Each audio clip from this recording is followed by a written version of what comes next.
Hello everyone, welcome to SSV classes. Myself Sampada. Discuss करेंगे learning theories को लेके। आपको इससे पहले मैंने थॉर्नडाइक के बारे में बता दिया, थॉर्नडाइक ने क्या कहा। और अब आज बात करते हैं स्किनर और बंडूरा जी के बारे में, जो कि बहुत ही इंपॉर्टेंट है आपके एग्जामिनेशन में, है ना। तो इनसे आपके एग्जामिनेशन में क्वेश्चन फंस जाते हैं। और साथ में आप सभी को बता दें, जैसा कि आपका एग्जामिनेशन बहुत पास है, 26 से आपका एग्जामिनेशन है, तो आप सभी की तैयारियाँ बेहतर ढंग से चल रही होंगी, रिविज़न कर रहे होंगे आप। तो जो भी चीज़ें पुरानी पढ़ा दी गई हैं आप उसे रिविज़न करें। ये आपकी लास्ट क्लास होगी सीडीपी की, क्योंकि इससे पहले जितने भी वीडियोस हैं अगर आप वो सब कवर अप कर लेते हैं तो मेरी पूरी उम्मीद है कि आप अपने सीडीपी में आप स्ट्रांग होंगे और एग्जामिनेशन में आप क्वेश्चन को छोड़ेंगे नहीं, आप करके आएंगे। तो जो भी चीज़ें पढ़ा दी गई हैं उसे ज़रूर पढ़ के जाएँ एग्जामिनेशन में, ठीक है। और बेहतर तरीके से हर एक टॉपिक मैंने टच किया है। अगर कोई टॉपिक नहीं टच किया है, सिलेबस में से आपके हटा हुआ है, वो नहीं मैंने पढ़ाया है, तो इतना मैं बता रही हूँ कि अगर जितनी मैंने अभी तक पढ़ाए हैं आपको, अगर आपने उस पूरी क्लास को अटेंड किया है, हर एक चीज़ मैंने समझाया, जो भी चीज़ें बताई हैं, उन चीज़ों को अगर आप ध्यान में रख के उस पेपर को करेंगे तो वो पेपर आपके लिए बिल्कुल हार्ड नहीं होगा और आप पूरे तरीके से उस पेपर को करके आएंगे, ठीक है। जो भी है, कुछ क्वेश्चन थिंकिंग बेसिस पे आते हैं कि आप कितना थिंक कर लेते हैं, कितना सोच लेते हैं, कितना समझते हैं, आपके अंडरस्टैंडिंग पे आते हैं, ठीक है। तो आप कुछ क्वेश्चन ऐसे भी होते हैं कि आपका अंडरस्टैंडिंग वहाँ पे काम आएगा, ठीक है। तो ज़रूर जाइए और पेपर जितना भी मैंने अभी तक क्लास लिया है उसको रिवाइज कीजिए, उन सभी को पढ़ डालिए और पूरी उम्मीद है कि आप सीडीपी से क्वेश्चन तो नहीं छोड़ेंगे। आज का टॉपिक मैं कंप्लीट करा के आज सीडीपी की क्लास बंद करती हूँ। साथ में आपका जो हेरिडिटी एनवायरनमेंट एक टॉपिक रह गया था उसे भी आज ही डिस्कस कर लेंगे, ख़त्म कर देंगे उसको, ठीक है, क्योंकि वो इंपॉर्टेंट है। हेरिडिटी और एनवायरनमेंट वो मुझे बताना है, ठीक है।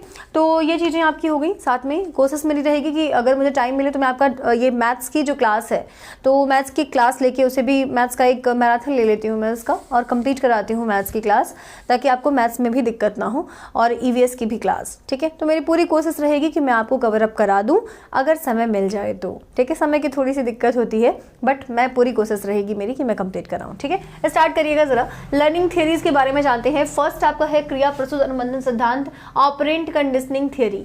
यहाँ पे क्या है, क्रिया प्रस्तुत अनुबंधन सिद्धांत किसने दिया था? स्किनर साहब ने दिया था। इन्होंने क्रिया पे सबसे ज्यादा जोर दिया था, रिस्पॉन्स पे। थॉर्नडाइक के बारे में मैंने बताया कि थॉर्नडाइक जी ने स्टिमुलस पे ज़्यादा जोर दिया था कि उद्दीपन जितना दिया जाएगा, जिस तरीके का उद्दीपन मिलेगा, वो प्रतिक्रिया भी उतनी तेजी से होगी। स्किनर ने उसका उल्टा किया। थॉर्नडाइक ने जो भी कहा उसका स्किनर ने उल्टा किया। स्किनर ने कहा कि जिस तरीके से वो प्रतिक्रिया करेगा, जैसे वो रिस्पॉन्स देगा, ठीक है, तो उसका रिस्पॉन्स के अकॉर्डिंग काम होगा। रिस्पॉन्स को उन्होंने भरपूर जोड़ दिया, पुनर्बलन को जोड़ दिया, ठीक है, कि जिस तरीके का आप रिस्पॉन्स देंगे, जितना वो रिस्पॉन्स करेगा, उसके बाद उद्दीपन का काम तो बाद में होगा। उन्होंने कहा कि उद्दीपन तो बाद में मिलेगा उसको, उसकी प्रतिक्रिया पे सब कुछ डिपेंड है कि वो किस तरीके से अनुक्रिया कर रहा है ना। तो स्टार्ट करते हैं, इनको समझते हैं। स्किनर का हो गया, यहाँ पे मैंने लिखा है कि रिस्पॉन्स पहले होगा, स्टिमुलस बाद में। तो ये हो गया आपका आर्यस थियरी, इसे हम कहते हैं आर्यस थियरी। लेकिन जो थॉर्नडाइक की थियरी थी उसे हम कहते हैं एसआर थियरी। आरएस मतलब रिस्पॉन्स और स्टिमुलस का यहाँ पे लिया गया है बात, तो वहाँ पे आरएस हो गया। और जब स्टिमुलस और रिस्पॉन्स, स्टिमुलस पहले रिस्पॉन्स बाद में, तो वहाँ पे हो जाएगा एसआर थियरी, ठीक है। तो ये चीज़ कभी कभी इस नाम से भी आ जाया करता है। पहले मैं बात कर लेती हूँ इनके एक्सपेरिमेंट पे। इन्होंने चूहे और कबूतर पे इन्होंने किया था। इसे इनकी थियरी को ऑपरेंट कंडीशनिंग थियरी भी कहते हैं इंग्लिश में, तो इन चीज़ को भी ध्यान रखिएगा। इन्होंने चूहे और कबूतर पे अपना प्रयोग किया था। यहाँ पे मैं चूहे पे जो इन्होंने प्रयोग किया था उसके बारे में बताते हैं। टेट एग्जामिनेशन में सिंपल आपसे वन लाइनर क्वेश्चन पूछ लेते हैं कि चूहे पे प्रयोग किसने किया था, कबूतर पे प्रयोग किसने किया था, तो आप बता सकते हैं कि स्किनर साहब ने किया था, ठीक है। आपके सीटेट में इससे क्वेश्चन नहीं आएंगे, इस तरीके का वन लाइनर क्वेश्चन तो नहीं आएगा, पूरा थियरी समझे रहेंगे तभी वहां पे कर पाएंगे। तो देखिएगा जरा, इन्होंने क्या किया, एक चूहे को, यहाँ पे एक चूहा है, नहीं आता मुझे बहुत ज़्यादा फिगर बनाने नहीं आता, समझ लीजिए आप। यहाँ पे चूहा है और इन्होंने एक उसको स्किनर बॉक्स में बंद कर दिया, एक बॉक्स में बंद किया जिसका नाम रख लिया गया स्किनर। बाद में कह दिया गया कि स्किनर नाम है उनका, क्योंकि स्किनर ने ही प्रयोग किया था। तो और इन्होंने इसको बंद कर दिया।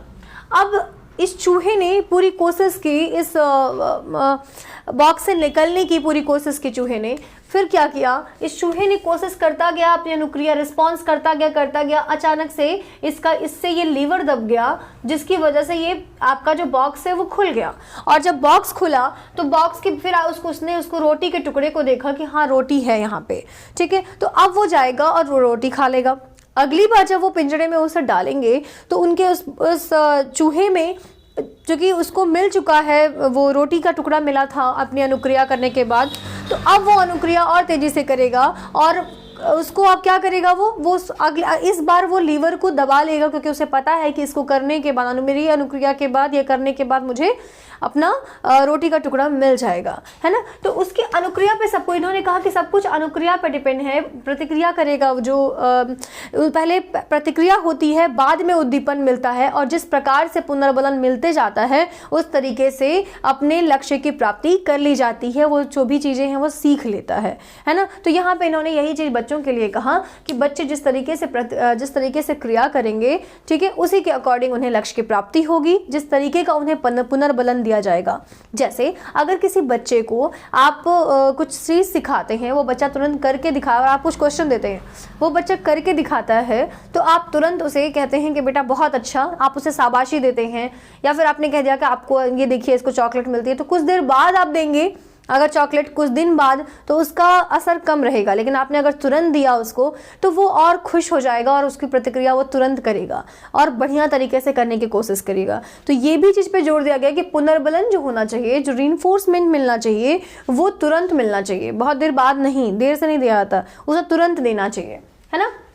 तो इन चीज़ों पे आप ध्यान रखिएगा कि रिस्पांस पे इन्होंने जोर दिया था, इन्होंने रिस्पांस पे जोर दिया, साथ में इन्होंने पुनर्बलन पे भी जोर दिया कि जिस तरीके का पुनर्बलन बच्चे को मिलेगा उसके अकॉर्डिंग वो अनुक्रिया करेगा। अगर आप बच्चे को डांट देते हैं, किसी चीज़ को मना करते हैं, तो उसका जो प्रभाव है वो अलग तरीके से पड़ेगा, तो उसकी प्रतिक्रिया अलग तरीके से होगी। तो इन्होंने रिस्पॉन्स पे, पुनर्बलन पे जोर दिया। यहाँ पे आप नोट कर लीजिएगा, पुनर्बलन वाला भी। और चूहे व कबूतर पे प्रयोग किया इन्होंने।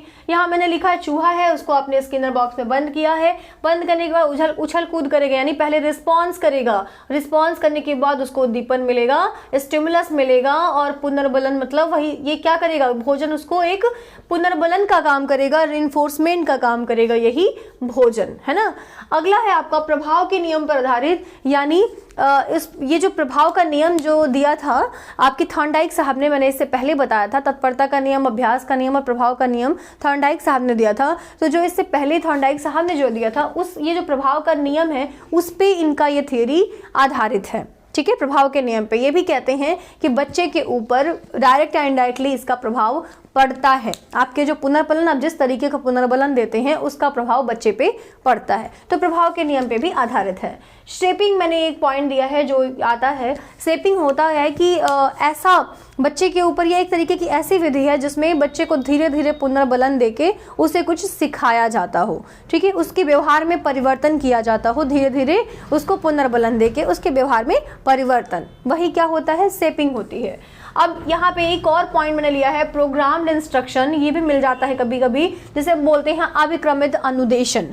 प्रोग्राम्ड इंस्ट्रक्शन ये क्या होता है, प्रोग्राम्ड इंस्ट्रक्शन में आपका यहाँ ये कहा जाता है कि किसी बच्चे को एक काम किया, बच्चे को बोल दिया जाता है कि बेटा आप जो आपका चैप्टर है उसको आप अपने से ही बांट लीजिए कि ये टेस्ट का ये टॉपिक है, आप सारे पार्ट को यूनिट 1 यूनिट 2 आप जितना लेना चाहते हो हर पार्ट में, तो आप अपने मन से उस पूरे सिलेबस को बांट लीजिए।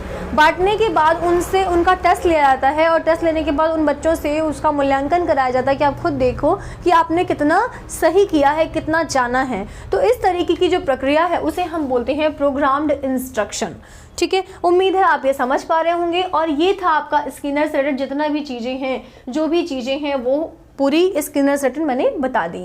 अब आपके जो आएंगे बंडूरा साहब, ये बहुत ज्यादा इंपॉर्टेंट है। इन्होंने सामाजिक अधिगम सिद्धांत दिया जिसे हम बोलते हैं सोशल लर्निंग थियरी।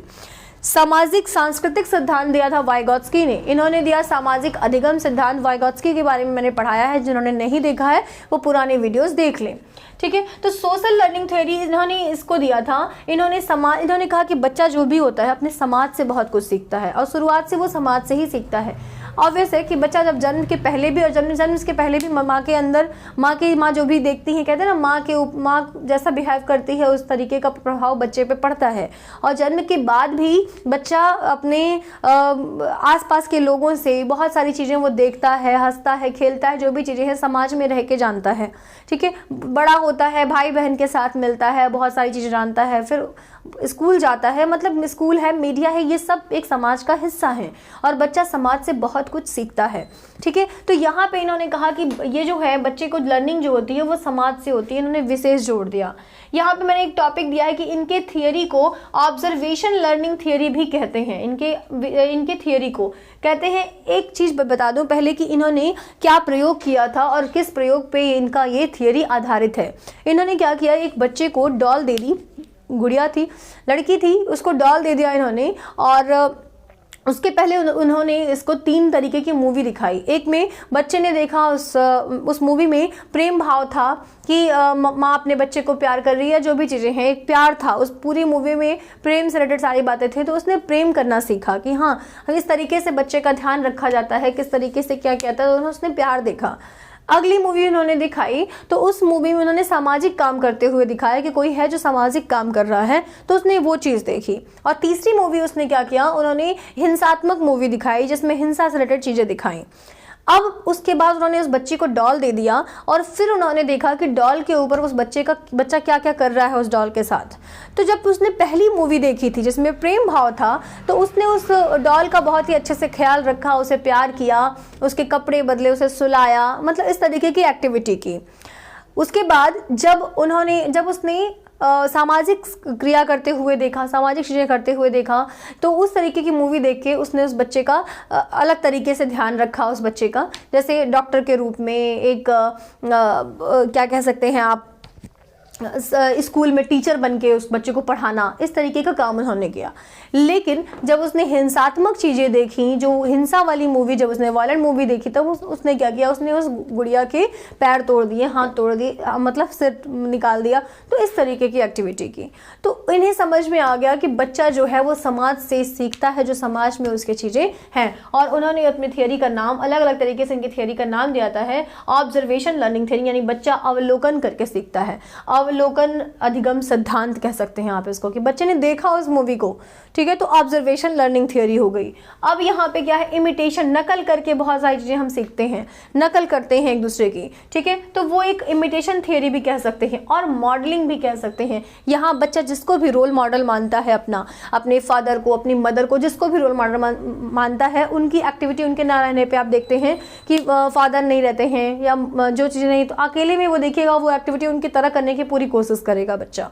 आपके घर में भी बच्चा ऐसा करता है, बच्चे आपस में खेलते भी रहते हैं, तो गेम खेलते हैं अगर, तो आप देखते होंगे कि मम्मी पापा बनते हैं आपस में, और आपके घर में जो इस तरीके की एक्टिविटी होती होगी ना मम्मी पापा के बीच में, कि अगर लड़ाई झगड़ा हो रहा होगा तो आपस में लड़ाई झगड़ा करके वो चीज़ें करेंगे, या इस घर बाहर से वो समझेंगे अपने मन से, वो सब्जी लेके आएंगे, लड़का रहेगा तो सब्जी लेके आएगा कि हाँ पापा सब्जी लेके आते हैं, तो वो देखेगा ये चीज़, ठीक है। तो जिस तरीके की एक्टिविटी मम्मी पापा घर पे करते हैं, उस तरीके की एक्टिविटी बच्चे भी करते हैं।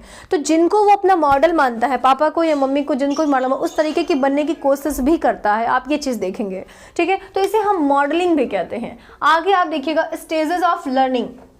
लर्निंग के क्या क्या स्टेजेस हैं, कुछ इन्होंने स्टेजेस के बारे में बताया कि सीखने के कौन कौन से आपके स्तर हैं, स्टेजेस हैं, उनके बारे में। पहला इन्होंने कहा अटेंशन। आप जो भी चीज़ें देखोगे, जो भी चीज़ें करोगे, जो मैंने मॉडलिंग की बात की, और वैसे अगर बच्चा मम्मी को अपना मॉडल मानता है तो मम्मी के जो भी एक्टिविटी करेंगे उनको पहले वो ध्यान से देखेगा, समझेगा, अच्छा ऐसे होता है। उसके बाद वो क्या करेगा, उसको अपने अंदर धारण कर लेगा, जिसे हम कहते हैं रिटेंशन। यहाँ मैंने लिखा है अटेंशन के बाद आपको क्या मिलेगा, रिटेंशन, कि बच्चा उन चीजों को अपने अंदर धारण करेगा। पहले तो वो ध्यान से देखा, उसके बाद उसने रिटेंशन के अपने अंदर धारण कर लिया, फिर क्या करेगा, रिप्रोडक्शन, पुनरुत्पादन कहते हैं इसको हिंदी में। वो फिर से उसका उस तरीके की क्रिया वो करेगा जिस तरीके की क्रिया मम्मी या पापा मम्मी करती हैं, जिस जो मॉडल उसने मान लिया अपनी मदर को, तो मम्मी अगर खाना बनाने का काम कर रही है तो खुद भी करेगा उस तरीके की एक्टिविटी, भले ही अपने प्लास्टिक के बर्तनों से करे लेकिन वो इस तरीके की एक्टिविटी करेगा, है ना। फिर वो मोटिवेशन, अब क्या होगा, अगर अब उसको मोटिवेशन जो मिलता है, अगर वो पॉजिटिव मोटिवेशन है तो वो क्रिया वो बार बार दोहराएगा, लेकिन अगर नेगेटिव मोटिवेशन मिला तो वो क्रिया वो छोड़ देगा या अगली बार करने से डरेगा कि लोग हमको डांट देंगे या मतलब हम ये काम गलत करना है, उसे समझ में आएगा। जैसे मम्मी आप बच्चे की मदर हैं, अगर वो इस तरीके की एक्टिविटी कर रही हैं, खाना बना रही हैं, बच्चा भी इस तरीके का कर रहा है, तो चार लोग अगर हंस रहे हैं, अरे वाह ये देखो कितना बढ़िया एक्टिंग कर रहा है, अरे वाह एकदम, तो वो बच्चा बड़ा खुश होगा कि मतलब मैं अच्छा काम कर रहा हूँ, उसे समझ में आएगा।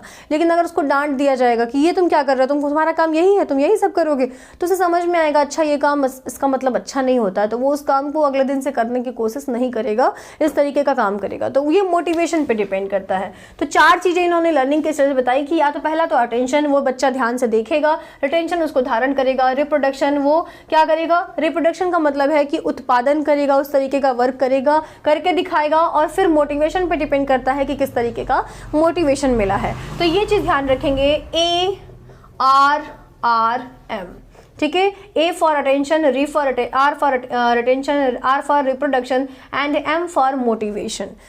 तो ये आपका हो गया बेंडूरा की थ्योरी और आपकी स्किनर साहब की थ्योरी। इन दोनों लोगों की थ्योरी मालूम चल गई आपको। इस थ्योरी से आपके एग्जामिनेशन में क्वेश्चन आते हैं, तो बिना सोचे समझे आप मतलब सोचना पड़ेगा आपको, मतलब इन चीज़ों को ध्यान में रख के आप कर लीजिएगा, ठीक है। अब जो आपका टॉपिक बचा है हेरिडिटी एंड एनवायरनमेंट, उसको देख लेते हैं, जल्दी से कवर अप करते हैं हेरिडिटी और एनवायरनमेंट को, और उसके साथ ही आपका CDP का ये सेशन मैं कंप्लीट करती हूँ। जो भी चीज़ें आपको ऐसी लगेंगी कि नहीं बताई गई हैं या नहीं समझ में आ रहा है, उसे ज़रूर कमेंट बॉक्स में आप बता दीजिएगा कि हाँ ये चीज़ें मुझे नहीं समझ में आ रही हैं, आप इसे एक बार बता लीजिए, तो मैं ज़रूर उसको एग्ज़ाम से पहले आपको समझाने की कोशिश करूँगी, है ना।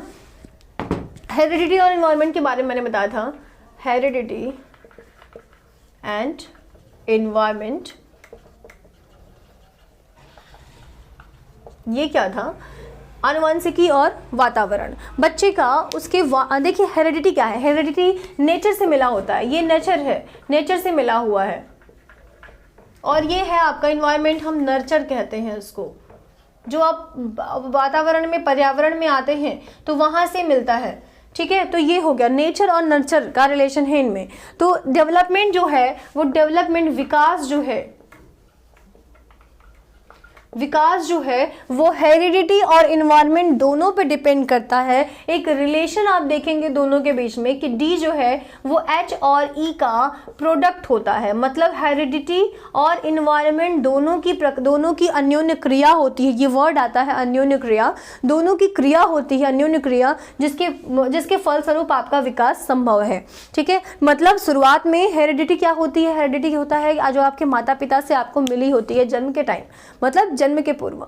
तो उसके बाद जो मिलता है, जन्म के बाद जो होता है वो आपके एनवायरनमेंट से आपको जो मिलता है, जो आपने अपने वातावरण से चीजें सीखी हैं, आपके संस्कृति से, समाज से, ठीक है, बहुत सारी चीजें जो आपने पढ़ा लिखा या जो भी चीजें हैं, तो ये सब कुछ आपके एनवायरनमेंट पे डिपेंड करता है, आपने एनवायरनमेंट से क्या क्या लिया है। और आपके जो पहली बात कि आपने हेरिडिटी से, अपने माता पिता से क्या क्या ग्रहण किया है, किस तरीके की चीजें आपके जीन्स में आपको मिली हैं, ठीक है, क्योंकि मदर और फादर दोनों से आपको मिलता है, आपकी आनुवंशिकी पे डिपेंड करता है। हेरिडिटी मतलब आनुवंशिकी, ठीक है, मदर और फादर से जिस तरीके के जीन्स आपको मिले हैं, ठीक है, वो और साथ में आपका जो एनवायरनमेंट है, जब दोनों मिलते हैं तब आपका विकास संभव है, और विकास उसी पे, उसके फलस्वरूप आपका विकास होता है, ठीक है। अगर हेरिडिटी का मतलब अगर माता पिता दोनों ही बहुत ही ज़्यादा इंटेलिजेंट है तो बच्चा ऑब्वियस है कि वो डम्ब तो नहीं होगा, वो भी इंटेलिजेंट ही होगा। बस उसके बाद उसको वातावरण कैसा मिला, हम ये देखेंगे कि उसका वातावरण कैसा मिला, उसका एनवायरनमेंट कैसा है। अब वो बच्चा तेज भले ही है, दिमाग उसका बहुत तेज है, अगर वो कुछ डम्ब बच्चों के साथ रह रहा है या फिर उसको एक कमरे में आपने बंद कर दिया, वो बाहर जाने ही नहीं दिया, बच्चा बाहरी लोगों से मिला ही नहीं, वातावरण से उसका इंटरेक्शन ही नहीं हुआ, तो फिर वो कोई क्रिया नहीं करेगा उस तरीके की जिस तरीके की बाकी बच्चे करते हैं। इन्वायरमेंट में जाने के बाद, वातावरण से आप मतलब एक दूसरे अन्योन्य क्रिया होने के बाद, तो ये दोनों पे डिपेंड करेगा, हेरिडिटी पे भी और इन्वायरमेंट में भी। तो ये छोटी सी बात थी जो आपको जाननी थी, ठीक है, कि आनुवंशिकी और वातावरण दोनों का प्रोडक्ट होता है डेवलपमेंट, विकास। डेवलपमेंट टॉपिक में ये टॉपिक छूट गया था, इसलिए मैंने आज इसको डिस्कस कर दिया। बाकी आपके सीडीपी की क्लास कंप्लीट हुई, आप सभी ने बहुत सपोर्ट किया, थैंक यू थैंक यू। और जो भी चीज़ें हैं, जो भी ऐसा लगेगा कि आपको नहीं आ रहा है, या कमेंट सेक्शन में आप उसको ज़रूर दे दीजिएगा कि हाँ ये चीज़ें अगर एक बार करा देते हैं तो बेहतर होगा। मैंने कोशिश की है कि जितने भी इंपॉर्टेंट चीज़ें हैं आपको बता दें, फिर भी अगर छूटा हो, अगर आपको लगता है कि ये चीज़ें नहीं बताई गई हैं तो आप मुझे कह सकते हैं। और साथ में कोशिश मेरी रहेगी कि मैं मैथ्स का आपका सेशन ले लूँ और EVS का भी ले लूँ, और सभी लोग बेहतर से तैयारी मतलब पूरी मेहनत लगा दीजिए कि आपका इस बार सीटेट में सिलेक्शन हो जाए। Thank you, have a nice day.